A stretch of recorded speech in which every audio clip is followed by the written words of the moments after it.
theoretically made What up. What is gravity? is Polaris? Polaris is the center point that everything rotates around. Here's something interesting. Ready? We weren't taught to think three-dimensionally. We were taught to memorize and regurgitate and get an A. The A is what matters, right? So we're taught that the sun is the center and all the planets go around the sun, right? Halley's Comet goes out 76 years later, comes out around the sun, and goes back out again, right?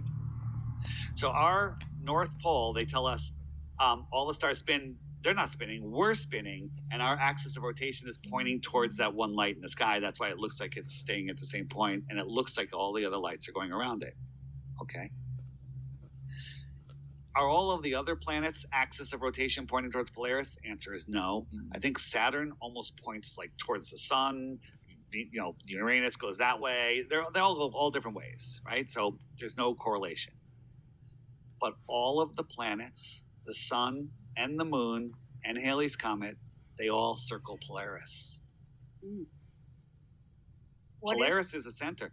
I don't know. It's a light in the sky. Polaris is the center of what? The center of the rotation above us. If you want to get into the Bible, I do. The Bible says that Polaris is God's throne. I don't know. I haven't been there. Makes a lot of sense. In the Bible, it says, and by the way, I like listening to what the Bible says. Before, I would listen to the podcast 10 years ago, and I like, these guys are great. I got notes. I'm writing. These guys are, they believe in the Bible. I throw it away, and because they're religious kooks. But now, I don't lead with the Bible. I follow up with the Bible. I'm like, hey, here's the science that proves it, and it's also in the Bible. It's also in the Torah. In the Torah, it says that the sun travels around the north and along the south. It doesn't go around the south. It goes along the south. So if you look at the flat earth, the sun goes around the north, which is the center point of the clock. The sky is a perfect clock, and it goes along the south. So what I like, another thing you do that's cool, you don't claim... Well, maybe it's a way, maybe all that, sorry. No, it's just... Maybe all that planet spinning and global shit is a way, purposeful way to take us away from God. They're hiding God. Yeah. I mean, that is, if you ask me what the number one reason is, they're hiding God.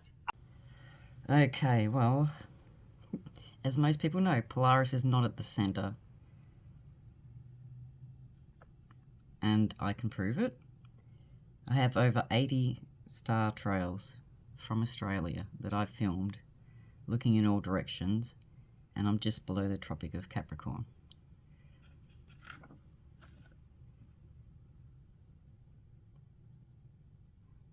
The southern stars are not a reflection of the northern stars, if you hear that any time. If you look at Orion's belt, it's on the celestial equator, where the reflection should start to come from the north into the south.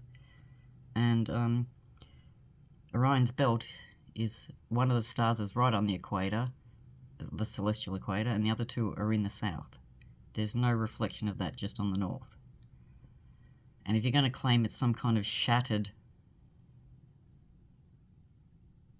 twisting of light to bend around a dome, the edge of a dome, you need to sort of come up with some geometry and maths, and because it just doesn't make sense to anyone.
Right?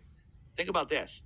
Time zones, right? The sun goes around, and wherever the sun is, it's noon. So there's 24 hours around, right? That's one thing that controllers did. The sky is the clock. It's the most accurate clock more than any Swiss watch because time is the sky clock. So the controller said, let's give them clocks, but we'll make the hour hand go around twice a day so they never figure out where they are. The hour hand is the sun. It goes around once a day. It's amazing. I used to hate 24-hour time. I was like, that's not the way to do it. 12 is what I was taught, right? So if the Earth is a globe, you have a line from the North Pole to the South Pole. That's one line of longitude, and there's 24 of them. And it cuts up 24 sections like the sections in an orange. Right. Okay?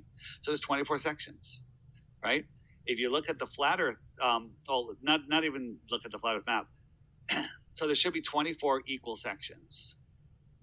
Did you know that in the north, so we have the Tropic of Cancer is the innermost point where the sun goes, and that's that inner yellow circle. And the Tropic of Capricorn is the outer one, and the equator is the red line in the middle, right? So inside of the Tropic of Cancer, in the inner north, there's 18 time zones. In between the two tropics, there's 24 time zones. And outside of the Tropic of Capricorn, there's 32 time zones. What does that mean?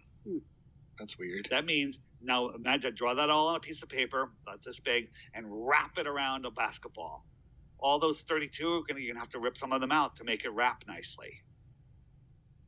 Okay? Gotcha. But in reality, there's 32, 24, and 18.